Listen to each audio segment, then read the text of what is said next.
filosofi tentang nama Bapak. Jo-nya itu selalu kerjo. Selalu kerja. Ko-nya nggak pernah neko-neko. Ko-nya nggak pernah neko-neko. W-nya untuk Ibu Pertiwi. Untuk Ibu Pertiwi. Gimana Pak? Keren nggak Pak? Keren banget. Wah, terima kasih. Sebelumnya nyun sewu. Bapak bisa nyetir mobil Pak? Bisa.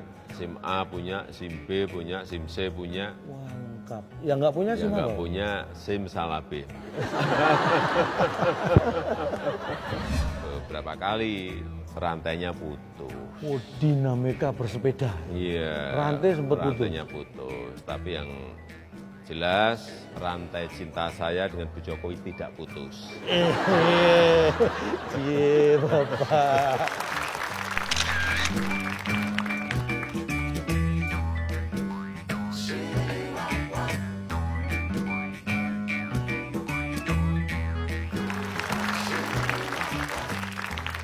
Jika Anda ingat seseorang yang sangat ramah, dengan senyuman yang sangat sumringah, kemudian ke kampung-kampung belusukan yang semua dianggap rumah, tak pernah mengeluh walau terkadang lelah. Seperti melihat auman singa, ia tidak pernah membiarkan kemiskinan menganga. Bersalaman dan berfoto bersama rakyatnya, semua seperti keluarga. Membangun infrastruktur yang terukur untuk semua lapisan masyarakat dan segala umur agar rakyatnya makmur. Karena Indonesia harus maju, tidak ada pilihan untuk mundur. Pemirsa, inilah wawancara eksklusif saya bersama Presiden Republik Indonesia, Bapak Insinyur Haji Joko Widodo. Bagaimana Bapak? Saya terlalu serius nggak Pak ini Pak tadi Pak? Pantas nggak maksudnya? Serius, tadi terlalu serius tadi. Padahal saya bermaksud tadi supaya cair aja Pak. Karena kalau dengan Bapak saya nggak serius nanti. Tapi begini Bapak, ini saya melihat ini Bapak ya menggunakan kostum sekarang, ini baju kebesaran Bapak lah saya anggap, baju putih. Kalau saya melihat makna dari baju putih itu menurut saya Pak ya, itu bukan hitam. Gimana Pak? Apakah Bapak setuju Pak?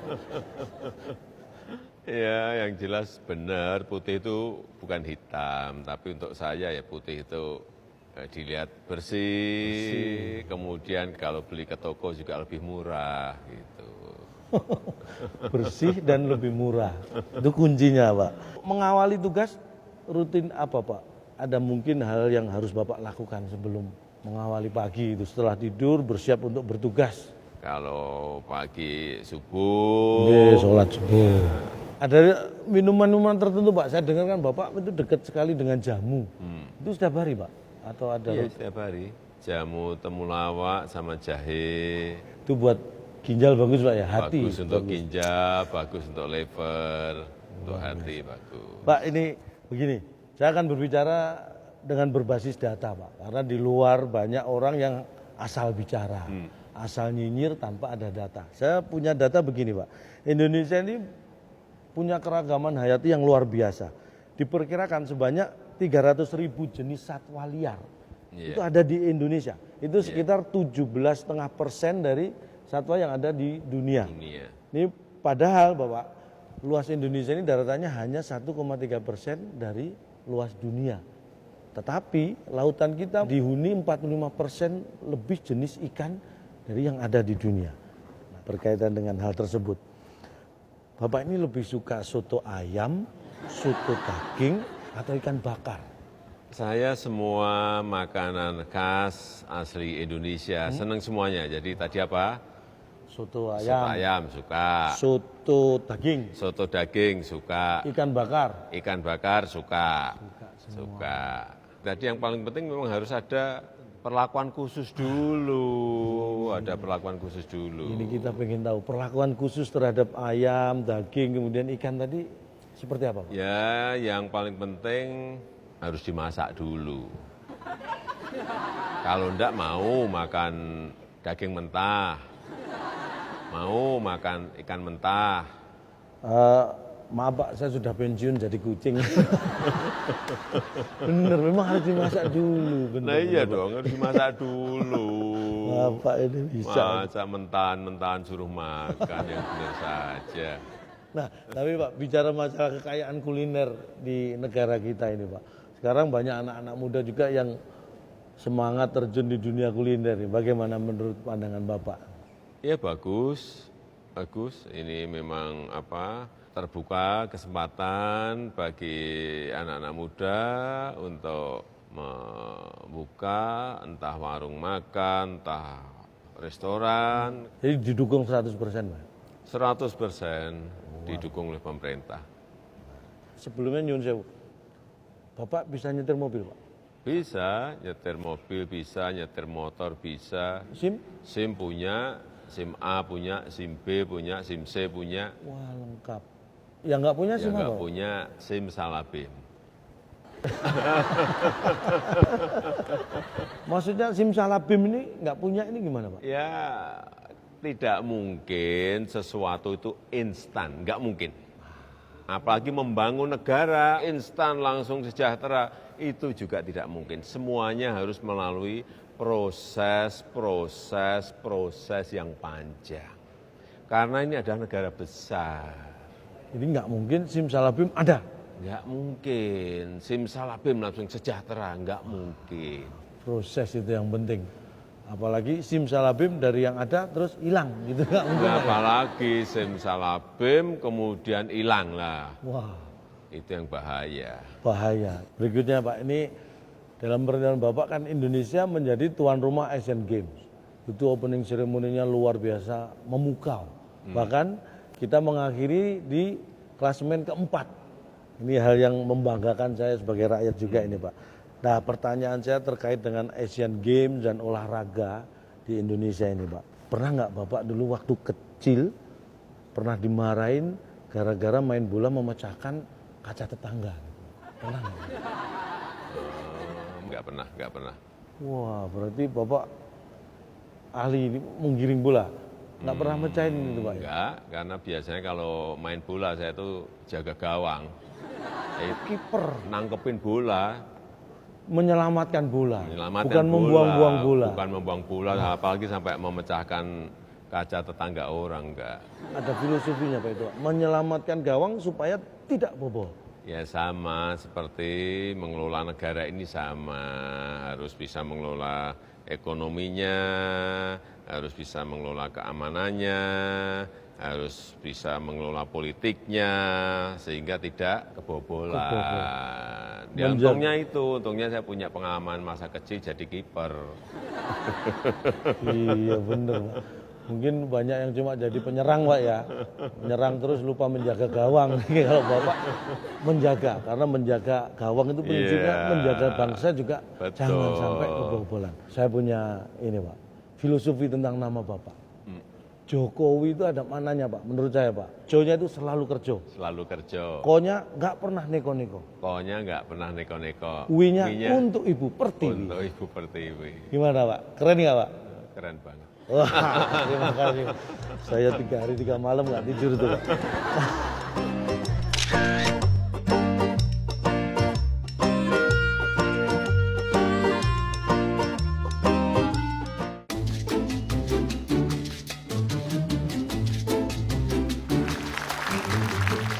Sekarang lebih akrab lagi Pak. Kita bicara masalah keluarga Pak. Masa keluarga. Boleh kan Pak ya? Boleh. Ini saya dengar Bapak dulu sering boncengan naik sepeda motor sama Ibu. Ini betul Pak ya? Iya benar, benar. Rantainya dulu pernah putus atau enggak Pak? Ini rantai sepedanya Pak. Itu yang pertama. Jadi dulu awal-awal saya dengan Bu Jokowi itu saya ajak pertama kali janjian makan bakso. Nah, naik sepeda. Kemudian setelah itu saya ulang lagi, saya ajak lagi sepedaan. Sepeda yang ondel itu maksudnya Pak ya? Sepedaan itu, setelah yang kedua sepedaan itu, saya sudah yakin bahwa Bu Jokowi itu senang dengan saya, udah kena ini. Gitu. Tapi dalam sepedaan memang beberapa kali rantainya putus. Oh, dinamika bersepeda. Iya. Rantai sempat putus. Rantainya putus. Tapi yang jelas rantai cinta saya dengan Bu Jokowi tidak putus. Cie Bapak. Rantai sepeda boleh putus, tapi rantai cinta Tidak boleh. tidak boleh putus. Luar biasa. Wah, kalau saya jalan-jalan ke mall itu Pak, bukan pamer Pak ya. Istri itu selalu saya gandeng loh Pak. Kenapa? Pak, karena kalau saya lepas dia belanja nggak karuan Pak. Pertimbangan ekonomis Pak. Nah, kalau ibu Pak, ibu itu kalau diajak jalan-jalan sama bapak, apakah sama dengan ibu-ibu yang lain gitu Pak? Ya mirip tapi tidak sama ya kalau Mirip, tapi ya tidak oke, sama. kalau memang pas jalan-jalan ke mall belanja ya apapun kita harus tetap menunjukkan antusias bahwa mendukung gitu. Tapi ya saya bisik-bisik jangan banyak-banyak belanjanya. Jangan banyak-banyak belanjanya, jangan lama-lama, kaki sudah pegel gitu. Nah, lebih lagi nih Pak, Bapak ini kan terkenal dekat dengan putra-putra, anak putra-putri Bapak lah, anak-anak Bapak. Tapi semenjak ada Jan Etes, ini Bapaknya Bapak lebih sering terlihat dengan Jan Etes daripada dengan anak-anak. Benar Pak ya? Iya, Nah, ini betul. menguasai Jan Etes ketika rewel itu seperti apa Pak? Ketika rewel, ya saya ajak jalan-jalan, dia itu tugasnya MC ya itu. Harusnya kan MC itu saya Master of Ceremony gitu Pak. Enggak, kalau MC ini ngomong cucu, ngomong seperti itu. Ngomong cucu. Nah, kalau misalnya di Istana Bogor gini jalan-jalannya Diajak memberi makan ikan, diajak memberi makan kambing, diajak memberi makan rusa, memberi makan. iya, diajak memberi makan kuda, ini kan hewannya banyak banget. Tapi kalau jangan deket-deket dengan saya Pak. Nanti saya takutnya kalau Jan Etes deket saya malah rewel Pak. Kenapa? Nanti malah rewel takut saya beri soal teka-teki sulit Pak. Nah Pak, cucu sudah 2 kan Bapak ya? Sudah 2, Jan Etes sama yang putri Sedah Mirah. Ya alhamdulillah sudah laki dan sudah perempuan. Nah ini Pak, tadi kan Ibu belum diartikan namanya Pak. Saya punya arti nama untuk Ibu Pak. Ibu Iriana. Ya, Iriana. Inginnya. inginnya. Itu Republik Indonesia. Ana. Aman dan sejahtera di mana-mana. Keren lagi Pak ya. Wah, keren banget. Terima kasih. Pokoknya kalau urusan nama serahkan saya Pak. Saya dulu anak saya kan saya kasih nama Jonathan. Artinya? Nah ini proses kelahirannya Pak. Dulu waktu mau melahirkan posisi di rumah istri saya Pak. Siang-siang Pak di Jakarta saya bawa pakai mobil ke rumah sakit gara-gara macet waktu itu Pak. Waduh anak saya lahir di jalan. Makanya Jonathan. Apa itu? Brojol karena kemacetan. Nah, Pak, tadi saya ingat Bapak menyebut makanan yang dipilih saat PDKT dengan Ibu itu bakso. Bakso ya, bakso. Padahal kan banyak makanan, Pak. Kenapa jatuh pilihan pada bakso itu? Bakso ini yang pertama ya pas untuk saya saat itu dan murah. Pas secara porsi dan secara harga berarti. Betul, pas dan murah. Ya coba kalau misalnya saya dengan Bu Jokowi, saya ajak makan nasi tumpeng, wah, ya, Bu Jokowi kekenyangan. Nanti PDKT malah dikira bersih desa ya Pak ya, selamatan. Ya, yang pas itu ya bakso, dan bakso itu kearifan lokal. Bakso itu bulat. Ada maknanya.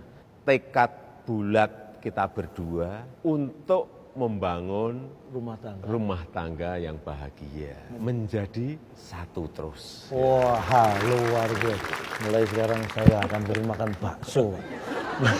Supaya kita bisa bersatu, Pak.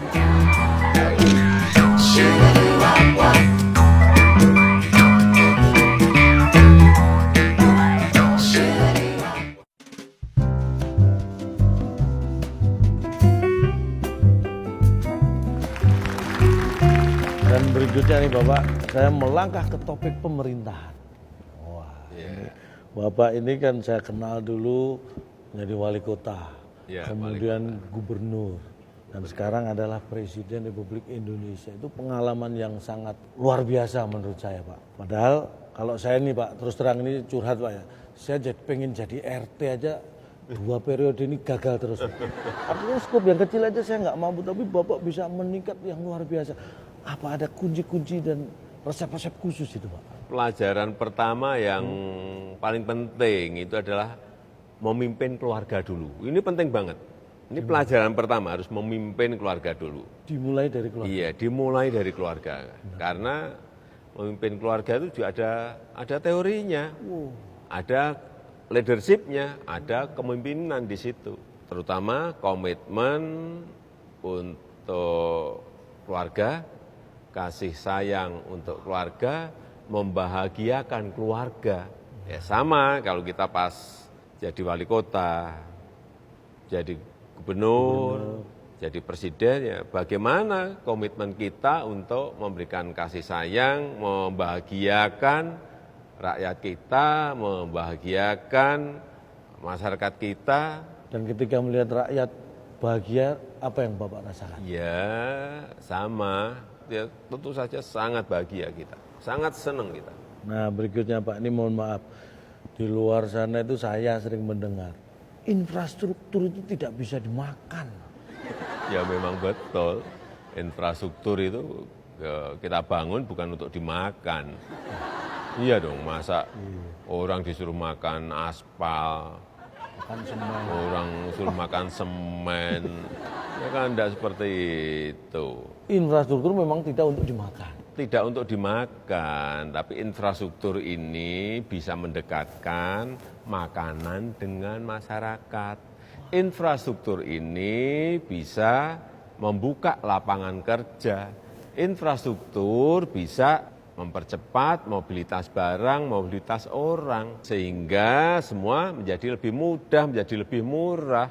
Kalau hanya kayak simsalabim ini murah, simsalabim ini menjadi terbuka lapangan pekerjaan, nggak ada itu. Ada caranya. Dengan infrastruktur yang baik, maka semuanya akan menjadi mudah dan murah, begitu Pak ya? Betul. Goalnya ke sana. Mohon izin sebentar Pak ya. Mikir. Nah berikutnya Bapak, ini kan Bapak gencar membangun infrastruktur.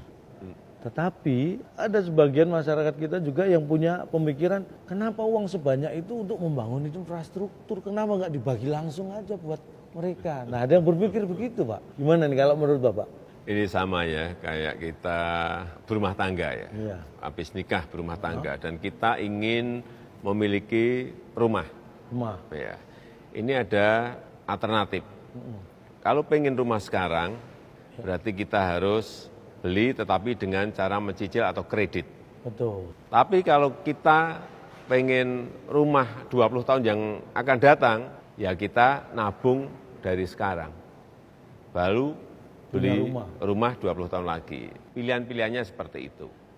Kemudian kalau yang namanya infrastruktur, saya berikan contoh misalnya Gelora Bung Karno yang sangat megah, yang membutuhkan biaya gede sekali yang dibangun tahun 60-an. Itu adalah keputusan politik, tetapi saat itu mungkin sangat mahal sekali, tetapi tetap dibangun. Kita lihat, sampai sekarang kita masih menikmati. Artinya apa? Meskipun mahal, tapi manfaatnya sampai ke anak, sampai ke cucu, sampai ke cicit nantinya. Pikir jangka panjang. Iya, jadi jangan berpikir itu instan, hanya sekarang, mintanya instan sekarang. Berpikir sekarang, berpikir juga jangka menengah, tapi berpikir juga jangka panjang. Itulah yang namanya visioner. Bapak punya yang namanya Kartu Indonesia Sehat, KIS. Nah saya juga punya Pak. Kalau Calontung punya KIS, sama-sama KIS tapi S-nya 2 Pak, saya KISS, Kartu Indonesia Senyum-Senyum. Kartu Indonesia Senyum-Senyum ya. Ya. Ada menurut saya hubungannya, ada hubungannya. Apa Pak kira-kira? Ya, sama-sama menjadikan kita sehat. Kalau KIS ya, ini KIS ini kalau ada masyarakat yang sakit bisa ke puskesmas, bisa ke rumah sakit, sehingga menjadi sembuh dan sehat kembali. Lagi. Kalau kisnya saya? Sama, itu juga orang tertawa, orang tersenyum itu juga menyehatkan, sama-sama menyehatkan. Iya, berarti kita punya program yang sama ya. Mirip-mirip. Mirip-mirip. Karena tertawa itu sehat. Tertawa itu sehat, betul. Kalau sudah sehat, itu kita bisa berbahagia. Betul. Kemarin melihat di Instagram Bapak itu bertemu bersama ibu-ibu Mekar.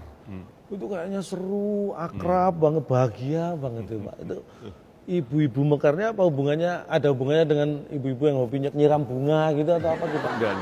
Enggak ada ya? Program Mekar ini sudah dimulai 2015. Mekar itu adalah membina ekonomi keluarga sejahtera. Dan sampai sekarang anggotanya, nasabahnya sudah 4.100.000. Sudah banyak sekali di provinsi-provinsi yang ada. Kita memberikan pinjaman, karena ini untuk ekonomi super mikro dan mikro, memberi pinjaman ada yang 2 juta, ada yang 3 juta, ada yang 4 juta. Yang saya senang setiap bertemu dengan ibu-ibu Mekar ini adalah ada yang cerita, Pak, saya dulu jualan keliling, sekarang punya warung di pasar, kita seneng.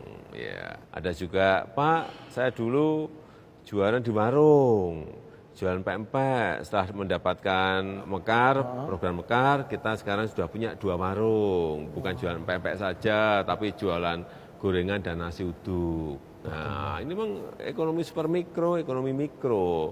Inilah saya kira program-program untuk ekonomi rakyat yang real dan betul-betul kita kerjakan. Selama 4 tahun kita memang tidak mengangkat program Mekar ini, karena memang kita evaluasi, kita koreksi ya, baru 2019 ini mulai kita angkat bahwa program Mekar ini sangat bermanfaat untuk rakyat kita. Wah, luar biasa karena prinsip Mekar namanya, jadi usahanya juga berkembang. Iya, dan itu dibangun per kelompok, gandeng renteng. Jadi nyicilnya setiap minggu, kemudian ada pertemuan, kemudian mengevaluasi apa yang harus diperbaiki dan dikerjakan, sehingga ini menjadi sebuah kelompok-kelompok ekonomi kecil yang sangat bagus, saling berinteraksi, saling tukar pengalaman, tetapi yang paling penting mereka disiplin dalam mengangsur. Penting, ya. karena mereka memang motonya adalah jujur, disiplin, kerja keras. Ini adalah perempuan-perempuan pekerja keras, perempuan-perempuan yang pantang menyerah. Dan saya melihat di lapangan begitu sangat membanggakan sekali. Ibu-ibu Mekar, apa mungkin nanti dikembangkan, ada nggak program rencana ini, bapak-bapak Mekar gitu Pak? Kalau ada saya tertarik ini Pak, karena saya nggak bisa ikut ibu-ibu Pak, maksudnya saya jadi ibu-ibu Mekar. Memang untuk ibu-ibu ini yang pengalaman kita 4 tahun, ibu-ibu ini memang lebih disiplin dalam mengangsur. Sehingga laporan akhir tahun 2018 kemarin, non-performing loan, jadi pinjaman yang tidak balik itu dapat diganti, tidak ada, hanya 0,1%. Padahal yang normal itu 2,5 atau 3%, ini hanya 0,1%. Artinya mereka betul-betul disiplin mengangsur, Tertib Pak ya. tertib mengangsur, ini yang kita senang. Saya ingin tahu, kalau cita-cita Bapak itu apa? Bangsa ini, bangsa kita ya, juga memiliki mimpi besar, memiliki cita-cita besar. Sesuai dengan konstitusi kita, yaitu mewujudkan masyarakat adil dan makmur. Ya itulah yang juga saya impi-impikan, membangun negara ini, membangun infrastruktur yang merata di seluruh tanah air, dari Sabang sampai Merauke, dari Miangas sampai Pulau Rote. Terima kasih sudah memberi kesempatan waktu buat saya untuk mengobrol dengan Bapak. Ini hal yang luar biasa, dan mudah-mudahan ini memberikan semangat baru bagi kita. Dan yang jelas, saya sebagai pribadi masyarakat Indonesia dan masyarakat Indonesia lain, kita punya cita-cita yang sama, menjadikan bangsa ini menjadi lebih besar. Untuk itu kita bantu Presiden kita mencapai cita-citanya. Terima kasih. Wassalamualaikum warahmatullahi wabarakatuh. Oke.